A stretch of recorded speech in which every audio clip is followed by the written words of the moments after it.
Welcome everyone to our student loan repayment webinar. We're really excited to be here today with you all to talk through the latest student loan changes and what they mean for you. We are asking folks to please use the Q&A function here on Zoom to ask your questions. Our team will do our best to go through your questions and answer as many as we can. So please be patient with us as we are anticipating a lot of folks joining us today. We're already at more than 200 attendees, which is really incredible. And because there is so much to cover, we're going to jump right into the material. And with that in mind, I'm going to toss it over to my colleague, Angel. Hello, everyone. Like Sabrina Calazan said, thank you for joining us. A little bit about who we are. We are SDCC, the Student Debt Crisis Center, and we're a national advocacy organization with more than 2 million supporters calling for fundamental reforms to student loan policies and an end to the student debt crisis. And we thank you for taking time out of your days to join us here today.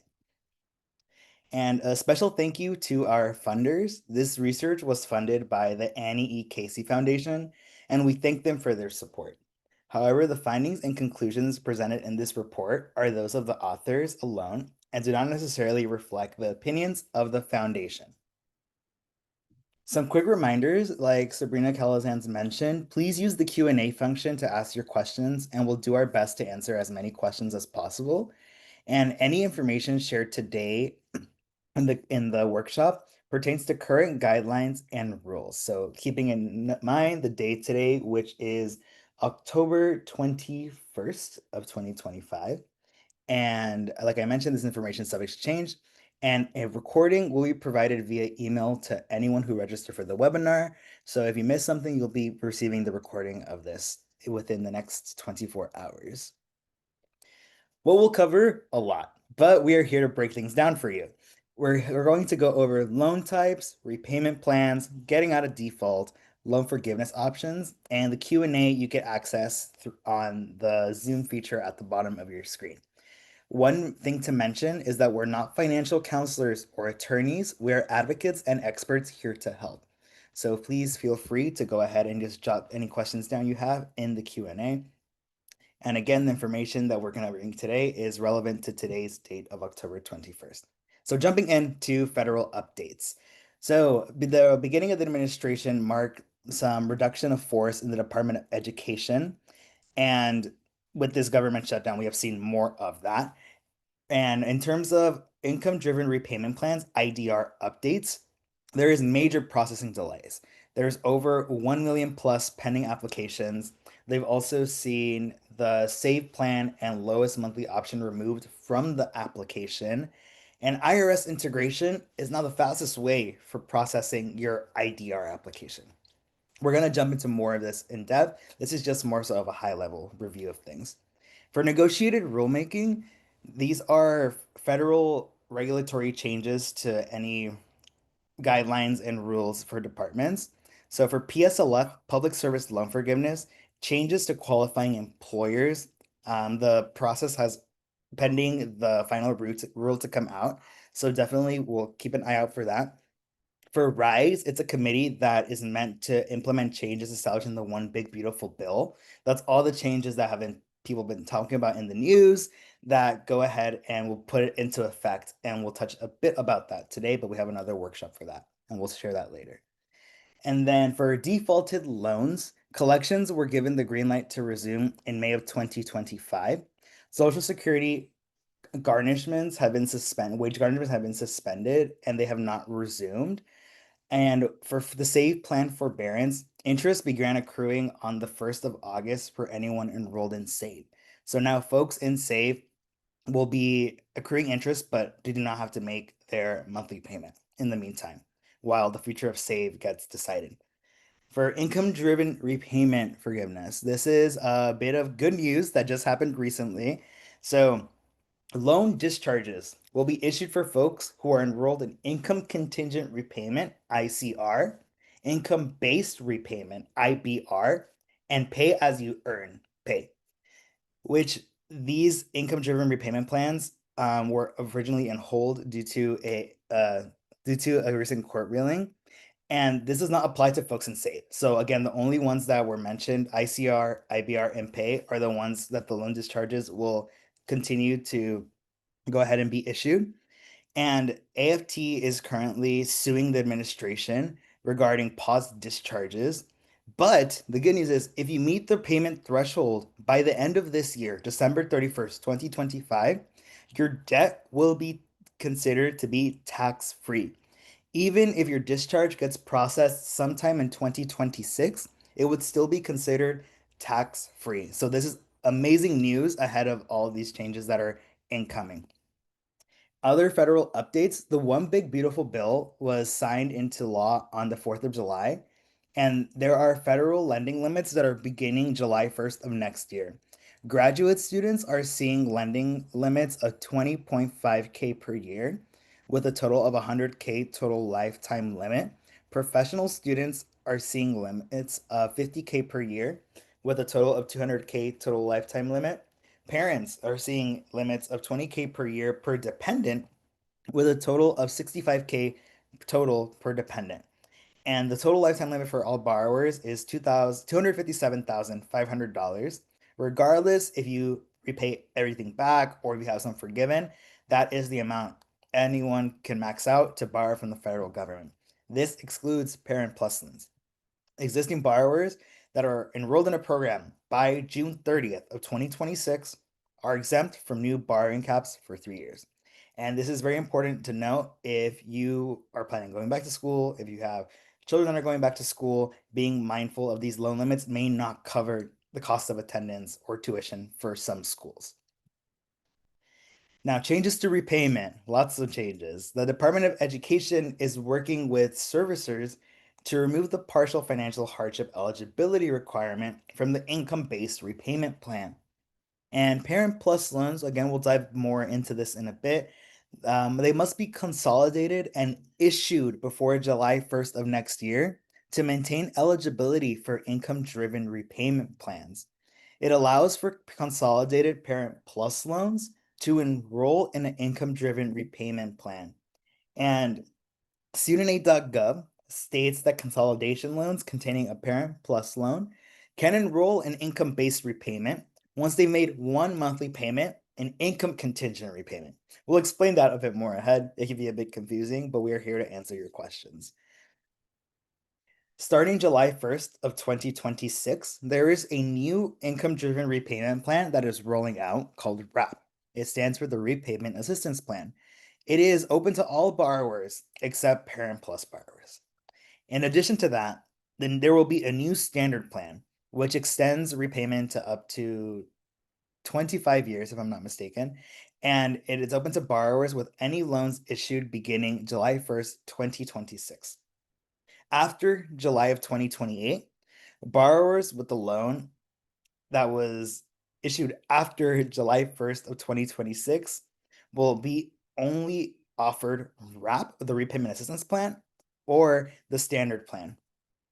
Borrowers with loans before July 1st of 2026, they would have access to income-based repayment and RAP if they have an eligible direct loan, the graduated, extended, and the standard plan. Now we're going to go ahead and jump onto student loan types and servicers. So this is a chart that goes ahead and breaks down the different types of loan types. For this presentation, we are focusing solely on federal loans. So you can see that these are the types of loans that are offered currently. And one thing to mention, the Direct Graduate Plus loan is in red since it will not be issued starting July 1st of 2026. But everything in blue are loans that are still offered by the federal government. This is a bunch of student loan servicers. You may see your own here. Some common ones are Advantage, Mohila, Nelnet, and these are some of the loan servicers that you may be assigned to or have if you take out federal student loans. Now, for private loan servicers, they're mostly known to be banks or other private or refinancing companies. So Discover, Wells Fargo, Chase, Bank of America, all those big banks, PNC, those are the ones that would be considered private loans.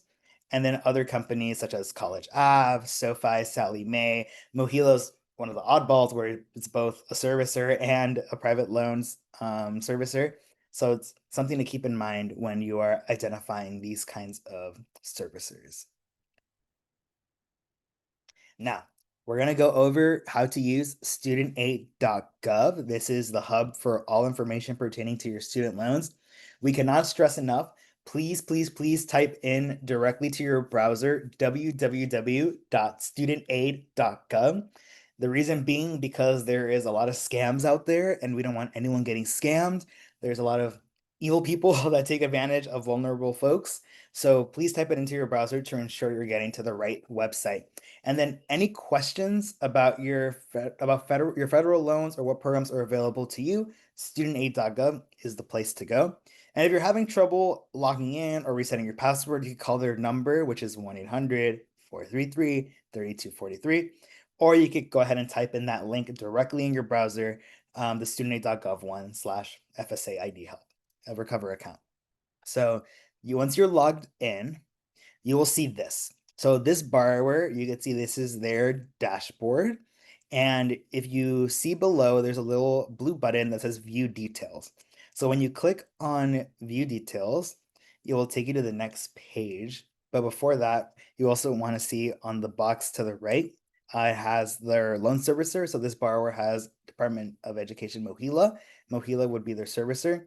So if we were to click on view details, you would see this comprehensive overview of your loans. So this person has 11 loans, and there's a way to see a detailed breakdown of these loans.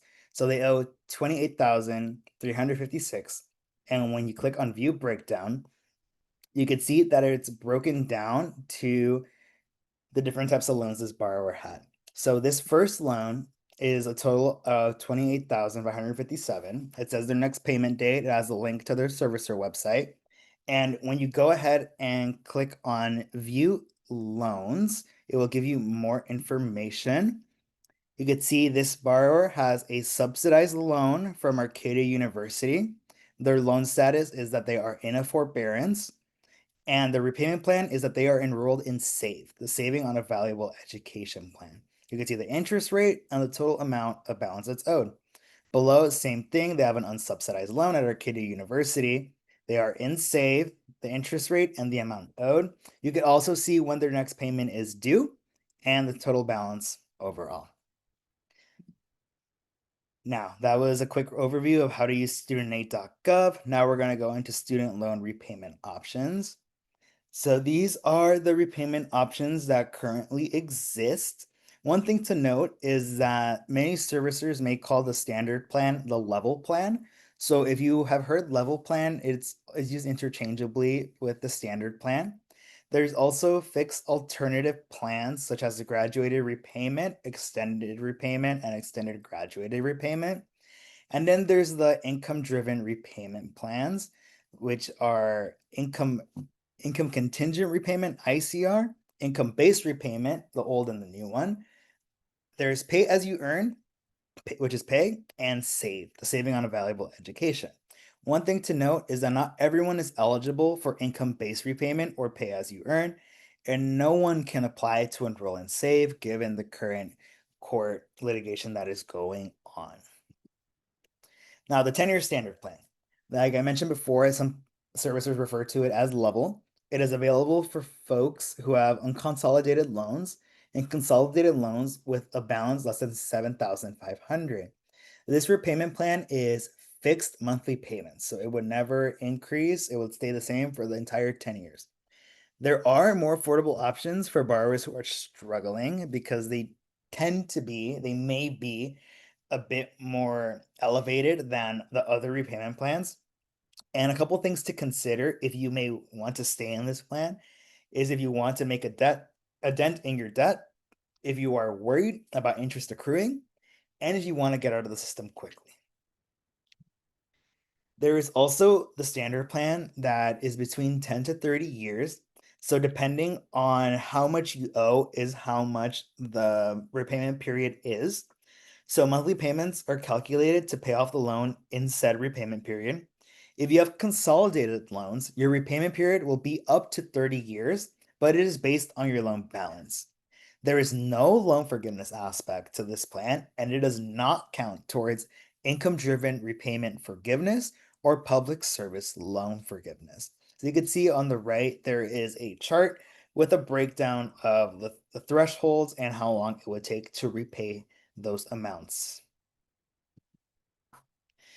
Now for fixed alternative plans, there is the extended plan, the graduated plan, and the extended graduated plan. So the extended plan, all loans are eligible except for Perkins loans, and you can consolidate Perkins loans into a direct consolidation loan to become eligible for it. Payments are fixed and the repayment timeline is 25 years. This is only for folks with balances higher than $30,000 that are eligible for the extended plan. For graduated, all loans are eligible except for Perkins. Same thing, you could consolidate the Perkins loan into a direct consolidation loan to become eligible. The repayment timeline for FFEL and direct consolidation, it's 10 to 30 years depending on your balance, and all other loans is 10 years. These payments start off low and they increase every 2 years. And extended graduated, think of it as a mix of the both of the last two. It's a combination of the extended and graduated plans, and the loan eligibility is the same. Repayment timeline is 25 years, and the payment amount goes up every 2 years. It's only available to folks with balances higher than $30,000. And with that, I'll go ahead and pass it over to my colleague Sabrina Ashley to take on the next section. Thank you, everyone. Awesome. Thanks, Angel. All right, so we're going to get into income-driven repayment plans or IDR plans, as you'll hear us talk about them throughout the presentation. So the benefits of IDR plans. So monthly payments for an IDR plan are going to be calculated as a percentage of your discretionary income, which is kind of like your leftover income after your bills. This is not based off of your exact personal decision or situation, though. It is based off of different brackets, and it's going to be based off of your income and family size, not your loan amount. So that's where an income-driven repayment plan can be really beneficial. Monthly payments on these plans are going to be most likely more affordable than the standard plan, and they can help prevent default and delinquency because you will be able to manage payments better. IDR plans also help folks with lower incomes, those who may have lost their job or who have had decreased incomes. Basically, the way that we measure progress through IDR plans are through credits. So when you hear us talk about IDR credits, we're talking about qualifying payments on an IDR plan. And there are two thresholds here depending on the types of plans, which we'll go into in the next few slides. But we have 240 credits on some plans, which is a 20-year timeline, or 300 credits, which is a 25-year timeline. And once you reach those thresholds, you will be eligible for forgiveness. And it's important to note here that periods of default and many types of deferment and forbearance do not count towards IDR forgiveness. And this does include the save forbearance, which has already been a question in the chat. So that's a very good question. If you are in the save forbearance, you are not earning income-driven repayment credits right now. So income recertification. If you are on an income-driven repayment plan, you do need to recertify your income. And this can be completed by filling out the IDR application online or via a paper form. And right now, income recertification isn't required until February 2026 at the earliest. I've already gotten this question in the chat, so I know a few folks maybe have received a notice from their servicer. I know Mohila sent one out that folks didn't need to recertify their income until sometime in 2027. that's totally fine. Follow what your servicer is telling you to do. If you are confused or you want to verify that, you can reach out to your servicer by calling them and making sure that what you have is correct. And so basically, through a recertification, you're providing updated income and family size information. You must recertify once per year. Ideally, you should be doing this every 11 months because your recertification is actually due 10 days before that 12-month mark. So if you just do it every 11 months, you're going to be sure to kind of avoid any tight deadlines there. And you can recertify your income at any time. So, like on the last slide, we said that IDR plans are good for people who maybe experienced a job loss or a decrease in income, or maybe in between jobs. This is when you should or can recertify your income so that you can secure those lower payments if your wages decrease or you become unemployed.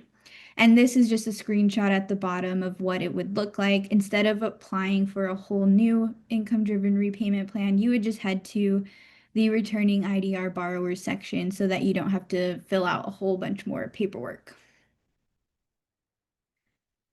Okay, so IDR and taxes. I also have seen this in the chat. So for tax filing, if you are married filed jointly, this means that both incomes are going to be taken into consideration. And a note about this is that if you're now separated or divorced or you can't reasonably access your spouse's current income, the Department of Education won't factor in your spouse's income or loan debt when calculating your IDR payment. If you are married filed separately, the spousal income is not considered here. And then a note about income-driven repayment, cancellation, and taxes. So December 31st, 2025 is the end of the tax-free student loan cancellation via IDR on the federal level, unless it's extended by Congress. So beginning in 2026, any IDR student loan cancellation will be taxed as income. For example, if John has $50,000 forgiven and he's in a 22% tax bracket, he's going to be or charge taxes as if he earned an extra $50,000 for the year, and that would result in maybe a $11 or $11,000 tax bill. So it can be hefty, and it's something to be aware of. If you reach the threshold for forgiveness, though, in 2025 and have your loans forgiven maybe at some point in 2026, you should not be taxed. So I know a few people in the comments are just a couple of payments away. They're wondering if they should switch out of Save to just make those couple of payments. Maybe you do want to do that because then you would reach that 240 or 300 credit threshold by the end of 2025. And then even if your loans aren't forgiven until sometime next year, you still wouldn't be taxed. And then the final note here is that the IRS integration has resumed on IDR applications. So if you provide consent, the Department of Education can pull your income information on the online application from last year's tax filing. However, again, you should always manually recertify your income every 11 months. Okay, so the difference between IDR and IBR. A lot of times people will use these interchangeably, but there is a big difference. So IDR is an umbrella term. It's a category and the overall name of the program. So income-driven repayment is the category name.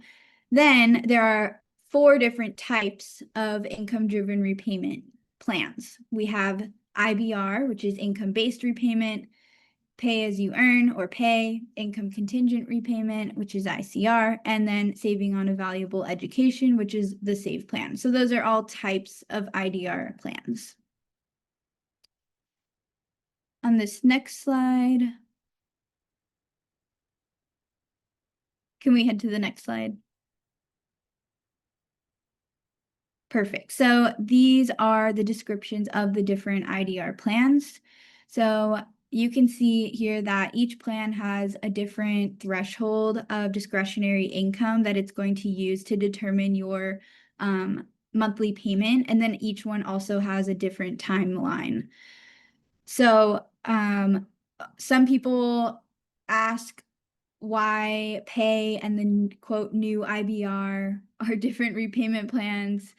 This is because the income-based repayment plan used to have a hardship qualification to it, and that is going to be soon taken away in this upcoming winter due to the implementation of the OBBA. So those who didn't previously qualify for IBR may now qualify for IBR. So that's something to keep your eye out for. And then another note here, this can also be confusing. I know we were talking about the federal family education loans or FFEL loans. Those are an older type of loan. They're no longer issued, so they can kind of get left behind in some messaging. And the FFEL loans are eligible for income-based repayment. Whether you're eligible for the new one or the old one just depends if you have a consolidated or unconsolidated FFEL loan. Okay, Parent Plus loans. We've broken this down into a couple different slides because it gets very confusing. We confuse ourselves sometimes. So we're going to talk about Parent Plus loans and the income contingent repayment plan only.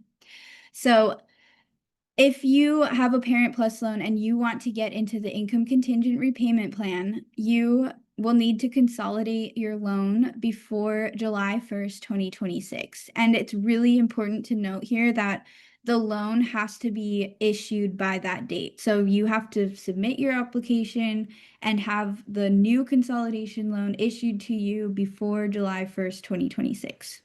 So if you're thinking about doing this, definitely look into this now and make sure you leave yourself enough time to submit that application and give it time to process. So after you consolidate your loan, what's going to happen is you're going to gain access to income contingent repayment. You're only going to be able to remain in income contingent repayment until July 2028 at the latest, because that is when income contingent repayment will be phased out. And that is due to the OBBBA implementation.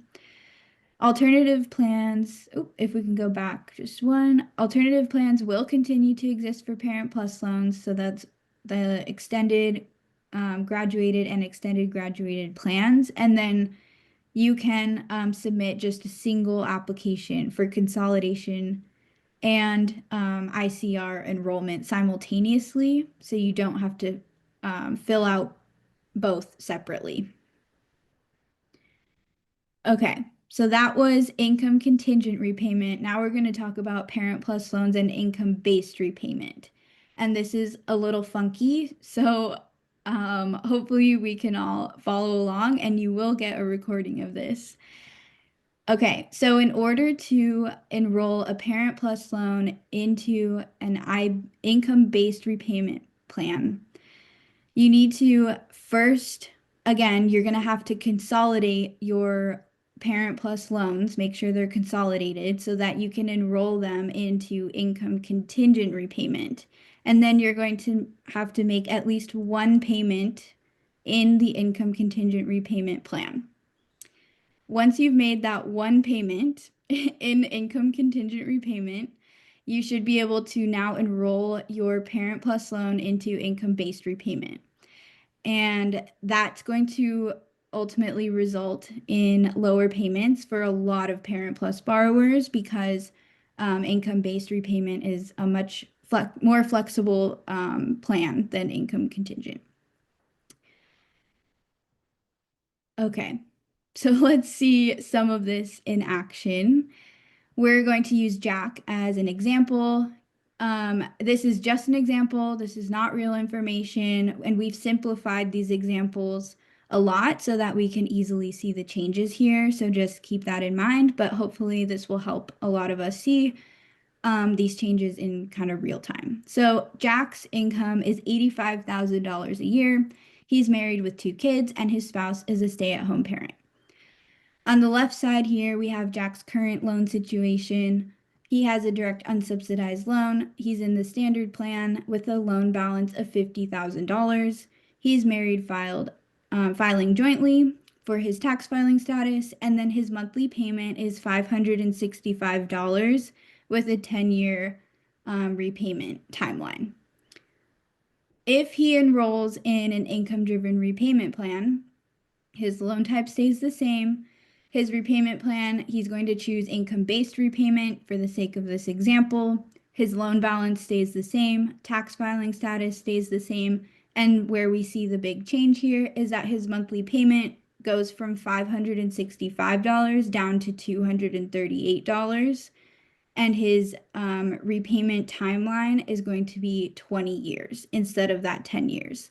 So there is an extension on the repayment timeline, but you can see that it's going to save him a lot of money every month. So these are a few things that Jack might be considering as he's thinking about going from standard to IDR. So he's first going to apply for the IDR plan of his choice. In this case, he chose income-based repayment, and he's going to find that at studentaid.gov. He'll select the IRS integration for faster processing. If he does opt out of that, that's totally fine. His application just may take longer to process. He is going to demand to be placed in a processing forbearance. If the servicer does not do this automatically, he does have the right to a processing forbearance while his income-driven repayment application is processed, and then he's going to wait for processing. And even if he does enroll in the IRS integration for faster processing, there might still be somewhat of a delay there just because of the amount of applications that are coming through right now. But after his servicer approves his plan, his new monthly payment amount will be reflected in the next bill. Awesome. So on this next slide, we are going to get into the SAVE plan. And I know that that was a lot of information. So we're trying to keep it separated for you all because it is so confusing. So let's get into the SAVE plan. We know that there are SAVE lawsuits and there are going to be a lot of impacts on borrowers. So the cases right now are ongoing and there are no additional enrollments in the SAVE plan. All borrowers enrolled in SAVE are in a forbearance, and that means that no payment is required. Interest did begin accruing on August 1st for anyone enrolled in the SAVE plan, and the time in the SAVE forbearance does not count towards PSLF or IDR cancellation. So you're not earning PSLF or IDR credits. However, you can apply for the PSLF buyback program to try and buy back time spent in the SAVE forbearance to count towards PSLF. So that could be an option for some folks. We get the question a lot, is there a possibility that the SAVE plan can be saved? And the short answer there is that the SAVE plan is going away. And this is due to the OBBBA. So SAVE is set to phase out by July 1st, 2028, and that is at the latest. So we do encourage you to start looking into your repayment plan options and plan accordingly. That doesn't mean that you necessarily need to get out of SAVE right now. You're totally fine to wait until it phases out, but we're just encouraging folks to understand their options once it does phase out or you do need to switch out. And then another note here is that a court decision could result in SAVE ending well before July 2028, which is another reason why we are just encouraging folks to really understand options. So here's what this could look like if you're debating whether to get out of SAVE or sticking with the SAVE plan. So if you are considering getting out of the SAVE plan, it might be because you want to receive those PSLF or IDR credits. If you're really close to PSLF or IDR forgiveness, you could want to get out. And a note here, if you're in the SAVE plan and you have reached that 240 or 300 income IDR credit threshold, you'll need to switch into a different IDR plan to benefit from IDR forgiveness. Right now, the SAVE plan is kind of frozen, so you're not going to get any forgiveness discharged there. You may want to consider sticking with the SAVE plan if you don't mind not receiving those PSLF or IDR credits. You might benefit from not having to make a payment, or you don't mind the interest accrual. So staying in the SAVE plan or getting out of it is a totally personal decision. There's no right or wrong answer. We are just laying out what you all could or could not be considering that could impact your decisions. Okay, so let's take a look at a situation where someone might want to leave the SAVE plan kind of in action. So this is Amy, again, just an example. Amy works or makes $80,000 a year as a city planner, and she's working towards PSLF. Amy has certified her employment every month until the beginning of the SAVE forbearance. So think July 2024. She has a direct loan in the SAVE plan, a $100,000 loan balance. She has 115 PSLF credits, so she's only 5 credits away from PSLF forgiveness. And her monthly payment is 0 since she's in the SAVE forbearance. If she leaves the SAVE plan, her loan type, loan balance will all stay the same. She chooses to enroll in the new income-based repayment plan. Again, she has 115 credits. Her monthly payment does jump to $486 a month, but after 5 months of payments, she reaches PSLF forgiveness and her loans are discharged. So for Amy, maybe she was thinking, okay, I called my servicer. I asked them what my estimated payment would be under the IBR plan. They told me about $500. So I decided that I could save that amount and budget it out for another 5 months and make it work and get my loans forgiven. So that might be a little bit about the thinking that Amy went through here. Okay, so again, a breakdown of what she is considering doing. She is considering leaving the SAVE plan, and she is close to the 120 PSLF credit mark.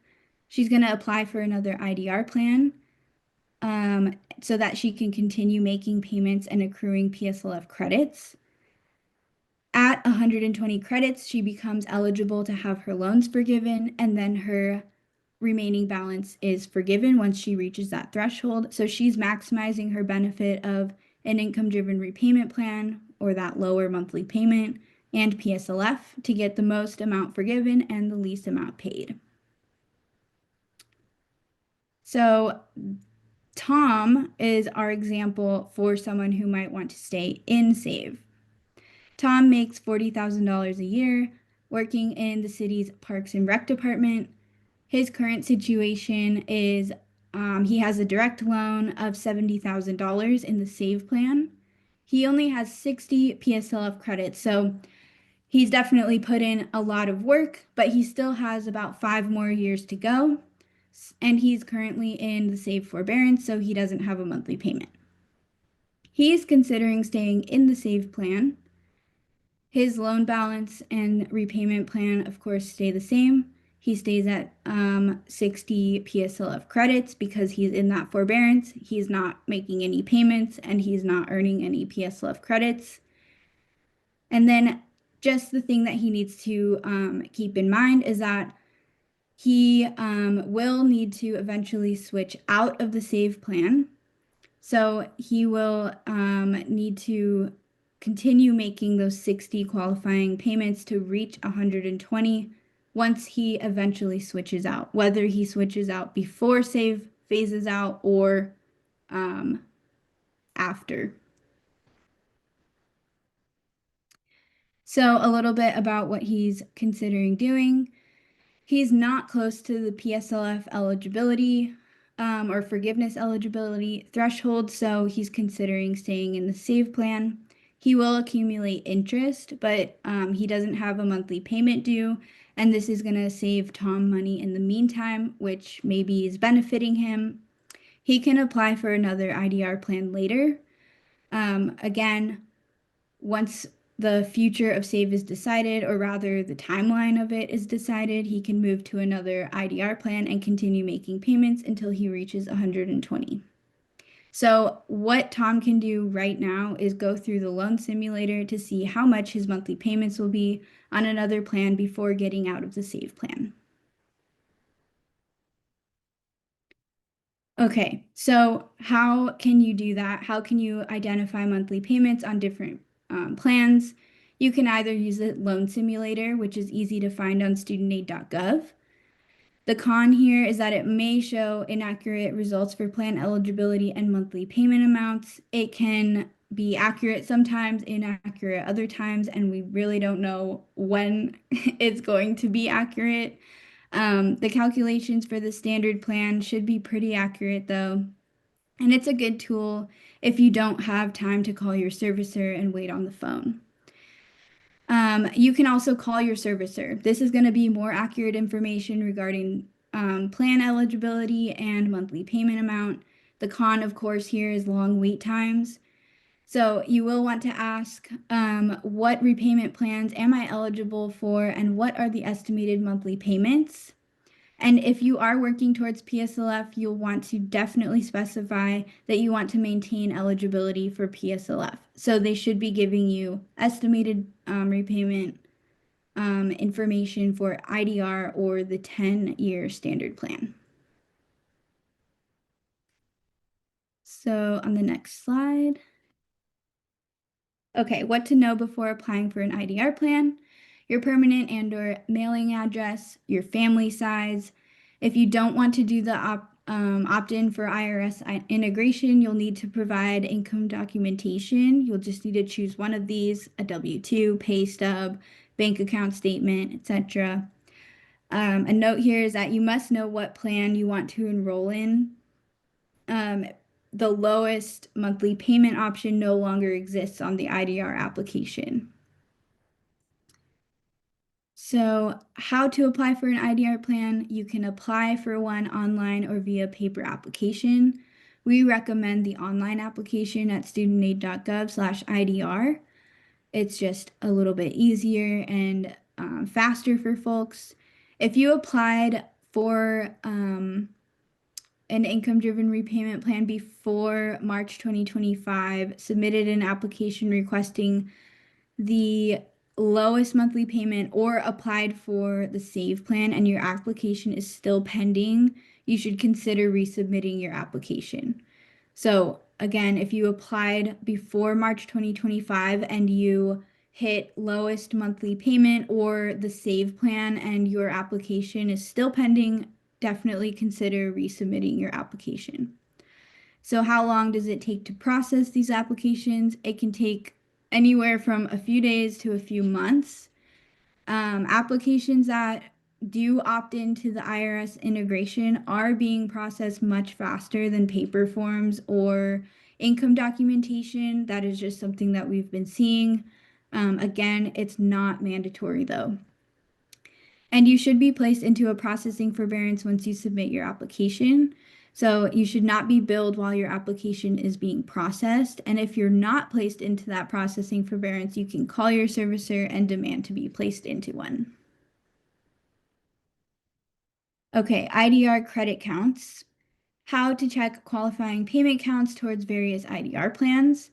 You can follow this list and we will show you a screenshot of what this looks like. I will warn you, it's a little scary, but we're going to walk you through it. So first, you're going to log into studentaid.gov. You must be logged in for this to work, if it will work for you. You're going to paste this link into a new tab, and we have the link there. And then you will click on the small box at the top that says Pretty Print to make it easier to read. And we just dropped this into the chat so you can copy this somewhere else. And then it's important to note this is not guaranteed to work for everyone, but we have seen it work for several people. So on this next slide here, again, I told you it's a little scary to look at. But again, we see that pretty print in the top left corner. So you'll hit that, and then you want to look at type followed by plan name. You want to look for qualifying count, and you also want to look for forgiveness required payments and forgiveness remaining payments. So you can see in this right screenshot, you can see type ICR, type IBR, type IBR 2014, type save, type pay. So each one of those groupings is going to break down each kind of or different income-driven repayment plan information. You're gonna get a recording of this. We've dropped this into the chat, and this isn't working for everybody, but this is what it looks like when it does work out. Awesome. So federal loan consolidation. Quickly, what is consolidation? It's basically converting an older loan, like a FFEL or Perkins loan, into a direct loan, or it's about combining multiple loans into a single loan. So you're essentially creating a new loan and you're going to receive a new payoff date. Consolidations can take 30 to 60 days or more, and you can consolidate a single loan. So if you have a single parent plus loan, you can consolidate that into a direct consolidation loan. Some things to consider are that a single FFEL consolidation or Perkins loan may be consolidated into a direct consolidation loan to benefit from PSLF. If you're consolidating an existing direct consolidation loan, you must have at least one other loan you are combining it with. So if you just have one direct consolidation loan, you can't just like consolidate that again with no other loan. And we do not recommend anyone consolidate their loans on or after July 1st, 2026, at least with not professional advice. Due to current regulations, if you do consolidate right now, you may erase some of or all of your repayment history and PSLF progress by creating that new loan. And this may extend your payoff date and reset your IDR to 0 and result in a weighted average of PSLF credits. So this is a really heavy decision to make. You definitely want to know what you're doing, why you're doing it, and what benefit you're going to get from it. Another note here is that you must submit an employer certification form or the PSLF help tool. Those are one and the same before submitting a consolidation application if you want to keep those PSLF credits that you get before the consolidation. So how to apply for consolidation, you're going to do so either online or via paper application. The online application can be found at studentaid.gov/loan-consolidation.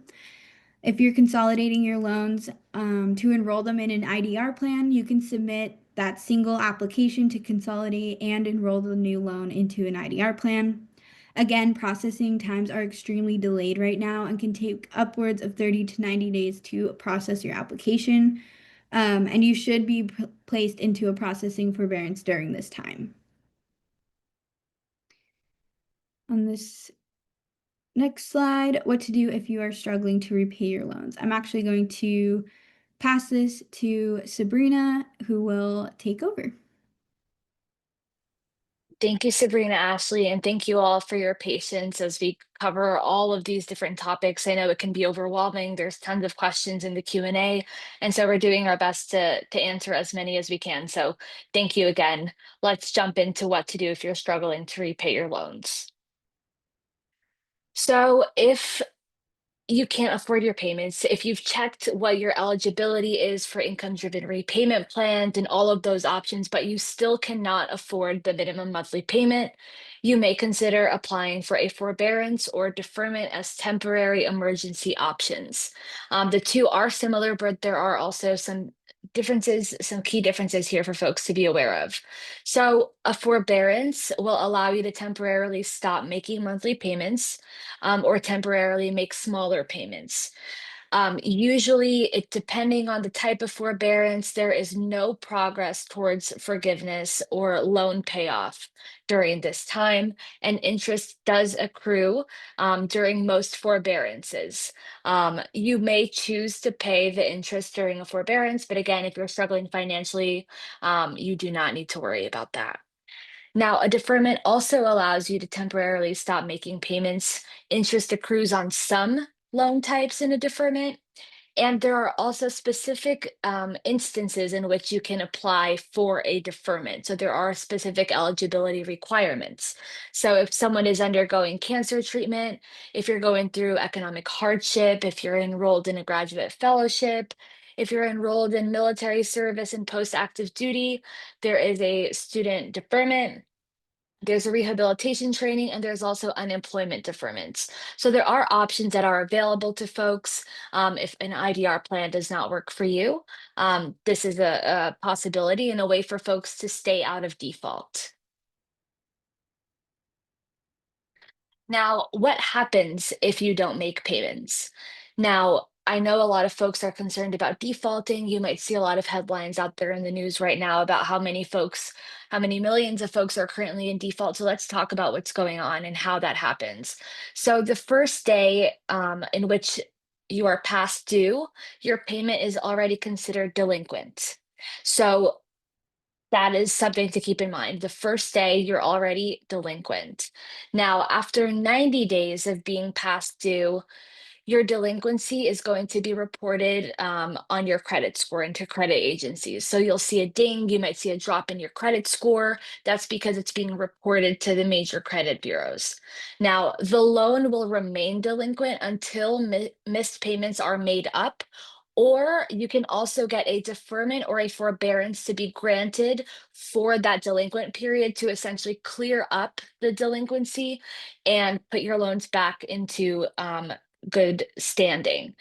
Now, if you continue to not make payments past 270 days, which is about 9 months, the student loan is officially in default.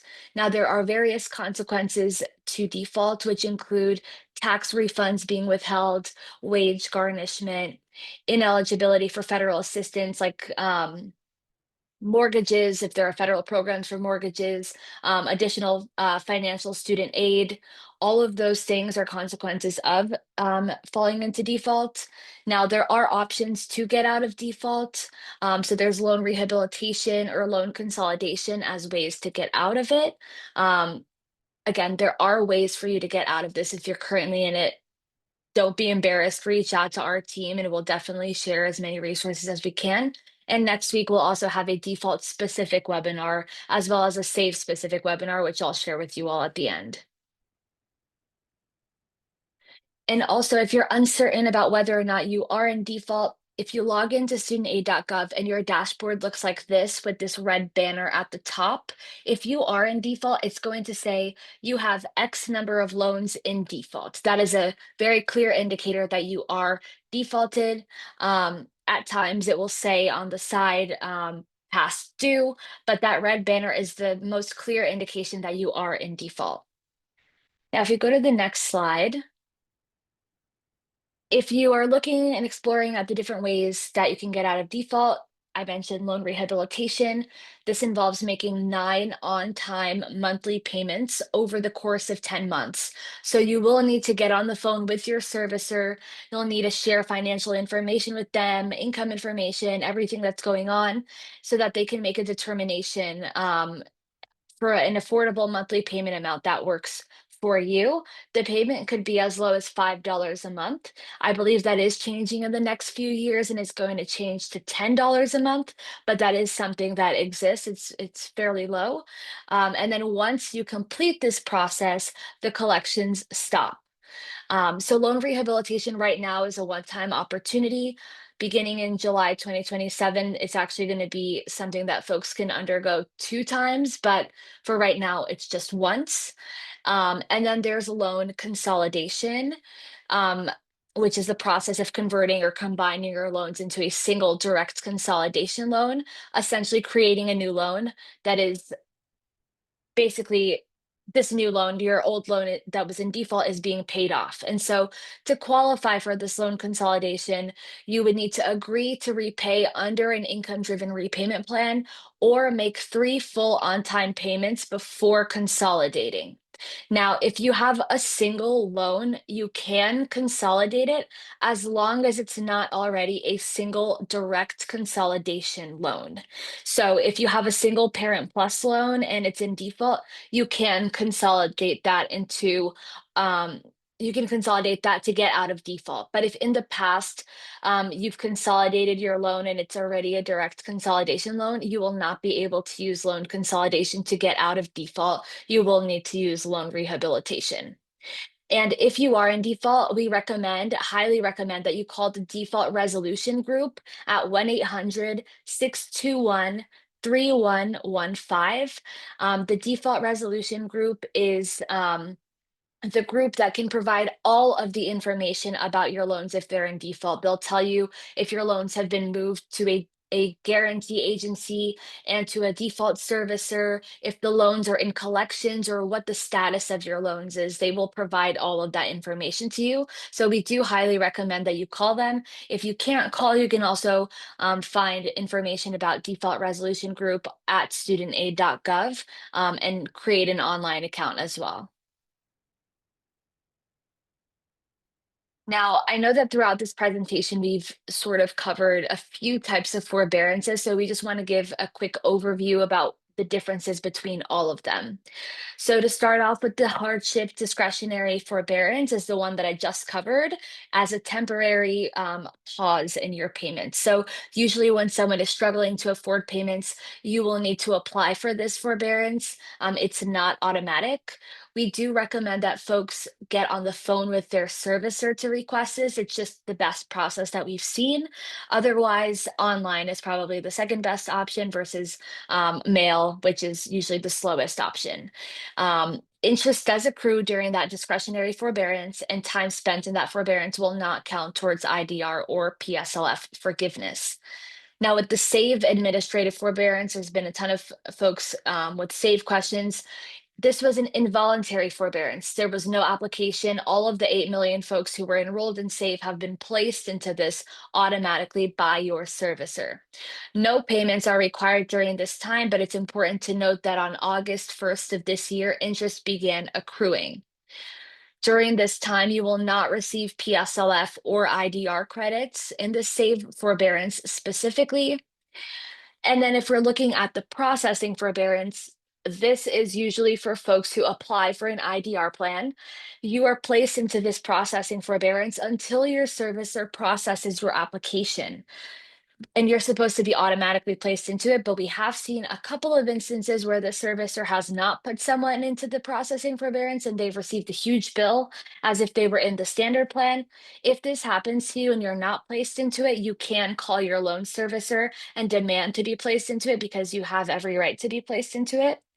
And we have been told that up to 60 days in this processing forbearance will count towards public service loan forgiveness credits, which is important for folks, especially those close to 120.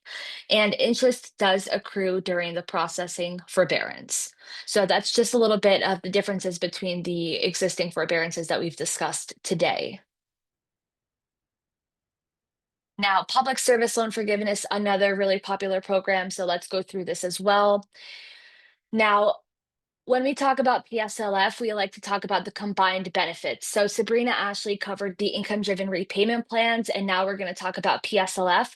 We recommend being enrolled in an income-driven repayment plan to have the lowest monthly payment and working towards public service loan forgiveness so that you maximize the benefit and get the most amount of debt canceled. So if you work or plan to work for a PSLF eligible employer for 10 years, the strategy to get the most out of it, again, is to enroll in an IDR plan and work towards this forgiveness.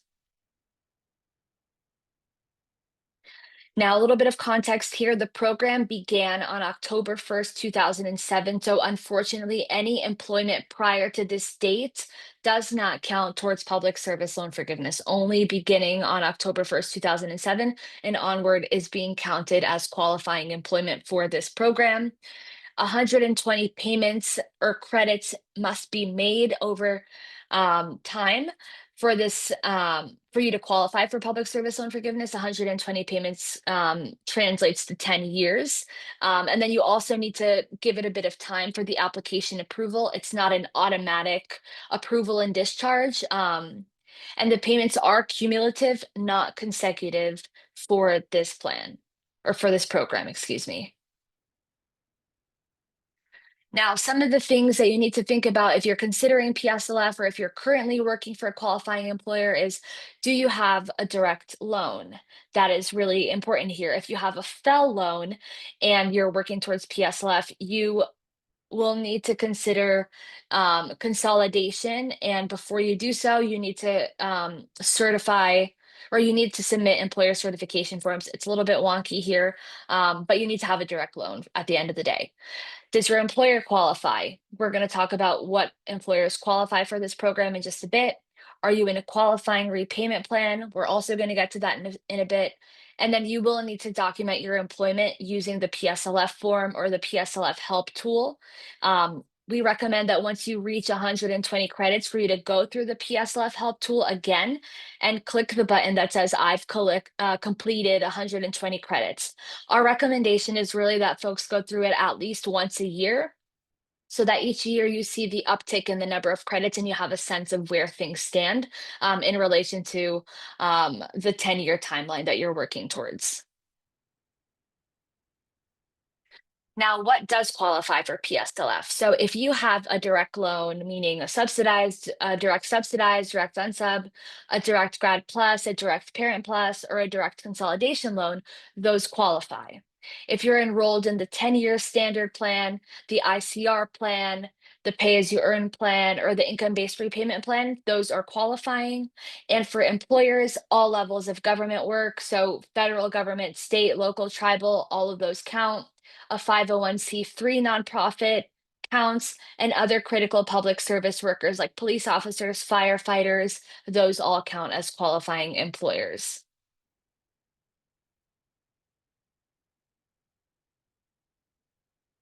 And what does not qualify for PSLF? The FFELP loans do not qualify, Perkins loans do not qualify, private loans do not qualify, and time spent in default do not qualify.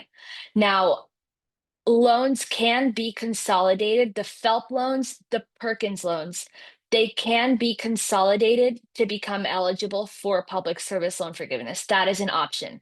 Private loans are ineligible for any federal program, so they will never qualify for PSLF. And defaulted loans can be taken out of default to become eligible for this program. Repayment plans. So the fixed alternative plans like the extended, the graduated, those do not count towards PSLF. If you're enrolled in the standard plan and the timeline is longer than 10 years, that also does not qualify. And then most deferments and forbearances, including in-school deferments, do not count towards public service loan forgiveness. However, if you are in school and you are working in a qualifying job full-time, you can request that the in-school deferment be removed so that you're actively working and making payments. However, if that is not something that you want to do, you do not have to request it. And also, once you request the in-school deferment to be removed, they cannot reinstate it if you change your mind. So just be mindful of that. And then the employers that do not qualify are government contractors. Unfortunately, if you do have a contract with the federal government, it does not count. 501c4 nonprofits and political groups do not count.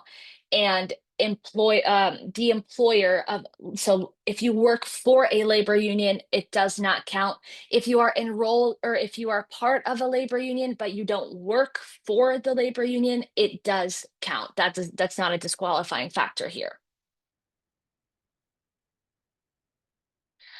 Now, another program that I saw a lot of questions about here, and I just want to flag, we are wrapping things up shortly, folks. I appreciate everyone's patience here for the PSLF buyback program. So what is this buyback? So essentially this program states that you can buy back certain months in your payment history that would make them qualifying payments for PSLF, including time in the save forbearance. So let's say, as one of the examples, I'm at 115 credits for PSLF, and I've spent at least 5 months in a forbearance, whether it be the save forbearance or another forbearance. With those 5 months in the forbearance, I would be hitting my 120 mark. Because I'm technically supposed to be at 120, I can apply to buy back those 5 months. So what happens is they would determine, okay, your monthly payment during that time would have been $100 a month. So they would say, okay, your monthly payment is going to be, or excuse me, not monthly payment, your buyback amount is going to be $500 and you have 90 days to make that payment. That in theory is how the buyback program works. Now, in reality, we are seeing that there are over 70,000 PSLF buyback applications that are backlogged. But in positive news, as Angel shared at the top of the hour, we saw from the court order that the Department of Education has been told to process these in a timely manner. Now, again, we don't know what a timely manner means. We don't know whether the department will honor that court order. And also, there is a government shutdown and there have been layoffs at the Department of Education. So everything is moving slowly. So again, this is not to tell you to not apply for this program. It's just to be mindful of this is taking a little bit longer than folks would like. I've worked with borrowers back in December and January of last year and this year, and it still hasn't been processed, just for you to be aware of how things currently stand with PSLF buyback. So again, specifically, you can buy back months that don't count as qualifying payments because you were in an ineligible deferment or forbearance status. Time spent in an in-school deferment specifically cannot be bought back. And also, if you were in an ineligible repayment plan and working towards public service loan forgiveness, you can also buy that time back. So if you were in those fixed alternative plans like graduated or extended, you can also try and buy that back. Now, how to benefit. Right now, it's only available when you have an estimated 120 months of qualifying employment, and buying back the months is what would result in your PSLF forgiveness. It would be what would tip the scale for you. So you must submit a buyback request and make an extra payment of at least as much as what they would have owed under an IDR plan during the months you are trying to buy back. So let's say there was 5 months. This to me gives the indication you would need to make an additional payment. So a 6 months in total of a payment for you to buy that time back and hit the threshold and have your loans discharged. So I know buyback is a little bit confusing. It's a little wonky, but that's the high level overview of what the program entails.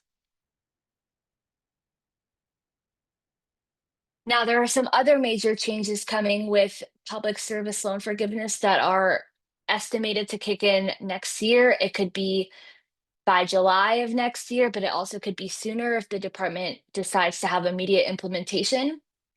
So what we're seeing is that the department has released a proposed rule to change regulations for this plan with the intent of changing employers' PSLF eligibility. So Ed's proposal would allow it to disqualify groups engaging in illegal activities that the federal government deems to have violated immigration laws, anti-discrimination laws, anti-terrorism laws, or certain state laws that are often linked to transgender youth or protest issues. So there are concerns that this could potentially impact organizations offering gender affirming care to people under 19 years old, like hospitals. And I'll go over that in just a second of what that would look like. So in addition to the nonprofits that might be supporting immigrants, there's also universities, there's state and local governments in sanctuary cities and states that could be impacted by these changed regulations. So as an example, if you're an administrative assistant for a hospital or you are a custodial worker, whatever the case may be, it doesn't mean that you're necessarily doing that. If you fall under the employer identification number of an employer that is deemed ineligible, you will no longer be able to accrue PSLF credits. It's essentially saying that employer will no longer qualify. So that is a really big change that would take place next year. And we're just trying to put this on people's radars. Again, the final rule has not been released. This is a proposed rule. We are anticipating receiving the final rule language at the end of this month, but it also could be delayed because of the government shutdown. So we could see that potentially at the beginning or sometime next month. So if you can go to the next slide. Again, the changes are not finalized. They're also likely to be challenged in court. There's likely going to be several employers that are challenging this final rule, and will likely be set to kick in on or after July 1st, 2026. Some other things are that no payment made by a borrower would count for PSLF for any month following the determination that the employer is deemed ineligible until the employer's eligibility is restored. Past credits will remain intact. The department would likely need to notify borrowers employed by the qualifying employer of their status being revoked if they're at risk, and then if it's revoked. So again, there's a lot of moving parts here. Nothing is finalized, but we will let folks know if we learn of anything. Now, looking at an example here, there's Sarah, who's a nurse at her county's public hospital. She's been working there for almost 10 years. So in 2015, Sarah began Sarah's loan was issued in 2015 and she began working at this public hospital in January 2016. Now, fast forward 10 years to 2026. She's still working at the public hospital. She's still enrolled in an IDR plan. Her loan balance is going to be $0 once her PSLF is processed, because she is eligible for PSLF, having worked for a public hospital over the course of 10 years. So that is just a simple example of what PSLF looks like. And again, this is just an example. What may Sarah consider doing? She should certify employment through the PSLF help tool. You can find that at studentaid.gov. Our recommendation, do this once a year. And we also recommend that when you're getting your employer to sign off, for you to use the electronic signature because that is processed more quickly. After completing the 120 payments, go through the PSLF help tool again. Click on the box that indicates you've reached 120 credits, and she will continue to make her monthly payments until her forgiveness is processed, or she can also request a forbearance so that she doesn't have to continue making payments as she's waiting for the loan, for the loans to be discharged. Now, when her balance is forgiven, the Department of Education may refund any excess payments made after she reached the 120 qualifying months. So if she reached 120 but still had to work an additional 5 months, or she continued making payments for an additional 5 months before her loans were discharged, she should get a check in the mail with a refund, for the payments made over the course of the 5 months. That's what it should look like. We don't know right now how long it is taking for the government to issue refund checks, and I'm not 100% certain, but there's a very, very high chance that the department and the government is not issuing refund checks right now because of the government shutdown. So just something for folks to keep in mind. Okay, we're almost at the end here. Additional forms of loan forgiveness and cancellation and discharge. So just a few here, I'm going to list off on the side and then go over TPD. So there's borrower defense to repayment for folks who have been misled by their school. There's teacher loan forgiveness, which is a shorter term program and less cancellation, but it's still a great program for teachers specifically. There's death discharge. Your loans are discharged in death, they're not passed on. There's closed school discharge, there's unpaid refund, there's false certification, and there's also Perkins loans forgiveness.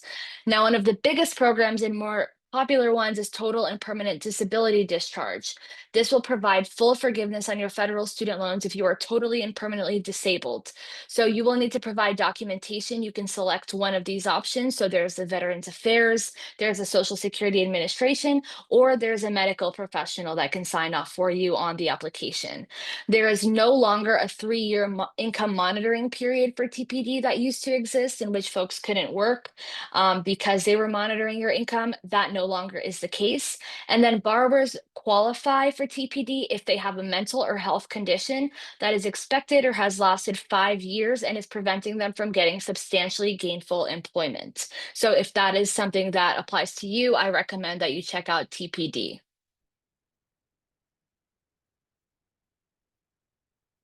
Now, what can folks do right now? Again, make sure you know who your student loan servicer is and have access to your account on their website. Save any communications and documentation that you've received from your servicer and the Department of Education.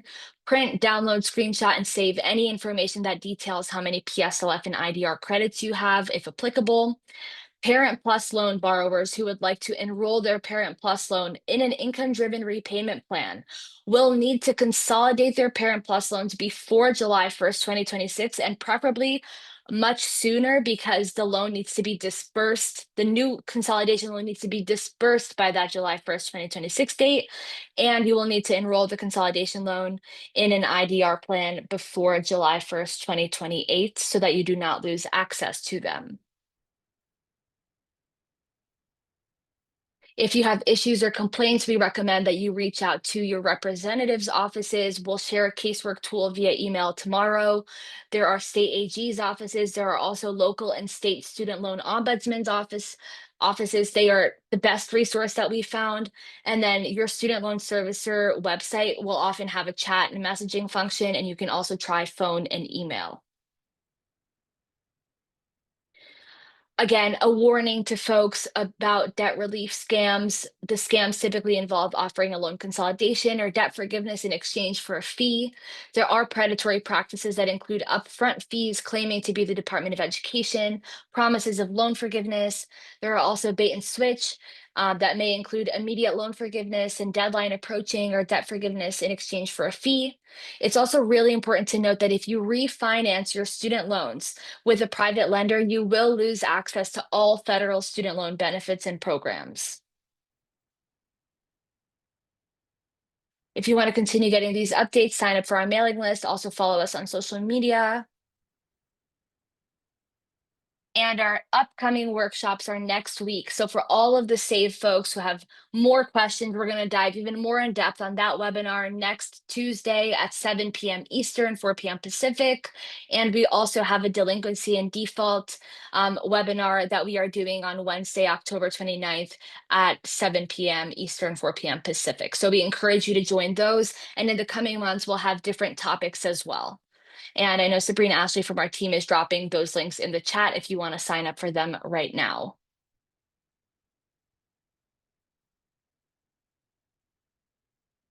All right, we will include a list of resources, a recording of today's webinar, and everything else that we can in a follow-up email that will go out tomorrow. So keep an eye out for that. Sometimes it ends up going to your spam folder. So if you don't see that in your inbox, check your spam folder, but you will receive an email. It usually comes from Zoom. So keep an eye out for that. We'll include as many helpful resources as possible for you all. And the final slide. All right. Thank you again, everyone, for joining us. Apologies for going over a bit on time here. I know this was a lot of information, but we really appreciate all of you taking the time out of your day to learn more about your student loans. We'll stay in touch. We'll provide more information via email. And if there's nothing else, I hope everyone has a great rest of their day. Take care, everyone.